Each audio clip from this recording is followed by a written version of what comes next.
पाकिस्तान में कीरथर पहाड़ी सिलसिला सूबा बलूचिस्तान और सिंध के दरमियान एक कुदरती सरहदी लकीर खींच देती है।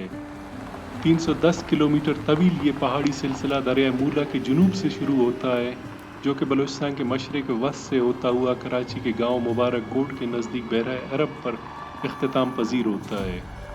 इस रेंज की सबसे बुलंद चोटी 2150 मीटर बुलंद है। दूसरी बुलंद तरीन चोटी 2096 मीटर बुलंद है, जिसे सिंधी में कुत्ते जी कबर और बिराही में इसे कुचकना कबर के नाम से जाना जाता है।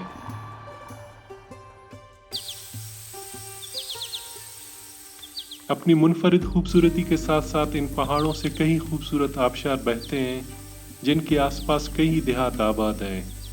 कीरथर पहाड़ों के रिहायशी बुनियादी तौर पर भूतानी कबीले के छुट्टब अक़वाम से ताल्लुक़ रखते हैं। इसके अलावा मुख्तलिफ सिंधी और बलोची कबीले इस पहाड़ी सिलसिले में आबाद हैं, जिनका ज़रिया माश माल मवेशी और ज़राअत है।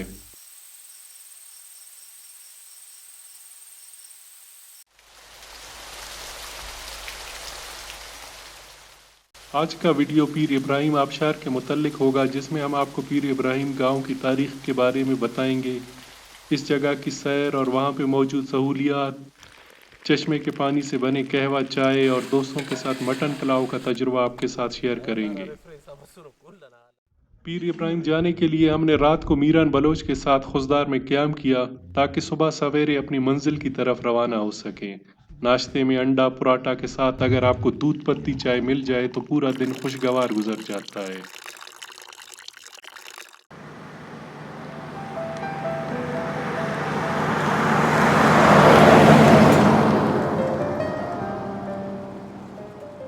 पीर इब्राहिम खुशदार से 93 किलोमीटर के फासले पे मौजूद है, जहां तक पहुंचने में आपको 2.5 घंटे लग जाते हैं। खुशदार से M8 के ज़रिए हम अपनी मंजिल की तरफ रवाना हुए।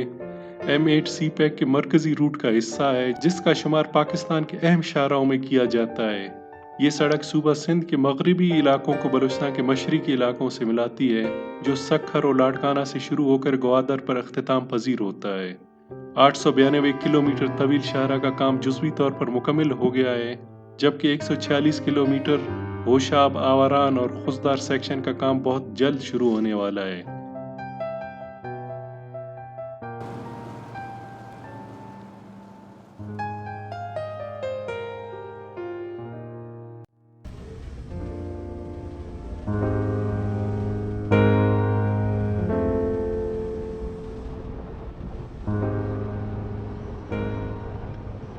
M8 पर 71 किलोमीटर सफ़र तय करने के बाद दाएं जानिब हम लोग करख बाजार रोड पर मुड़े। इस सड़क पर 1 किलोमीटर सफ़र और करख पुल को क्रॉस करने के बाद हमारे दाएं जानिब एक कच्ची सड़क के ज़रिए हम इस मशहूर पिकनिक पॉइंट की तरफ मुड़े।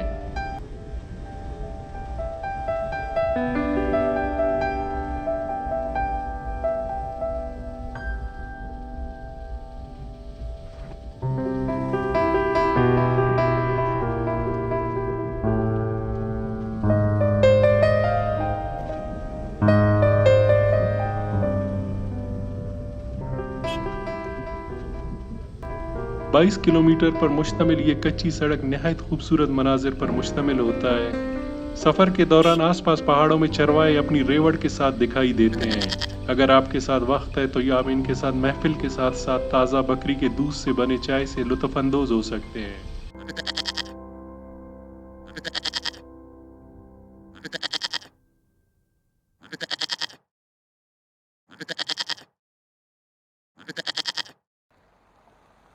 इस पहाड़ी सिलसिले में कई चश्मे बहते हैं, जिसे मकामी अफराद काश्तकारी के लिए इस्तेमाल करते हैं।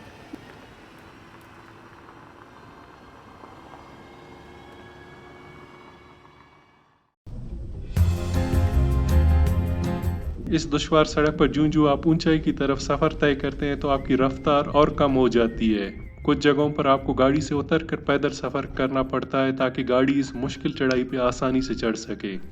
तकरीबन हम लोग 20 मिनट से वॉक कर रहे हैं एक चढ़ाई पे, तो वो थोड़ी सी उसकी जो ऊंचाई है बहुत अच्छे खासे हाइट पे, ये सबसे बड़ी ऊंची चढ़ाई है जिस पे जा रहे हैं। तो आप सांस भी ऐसा लग रहा है कि फूला हुआ है।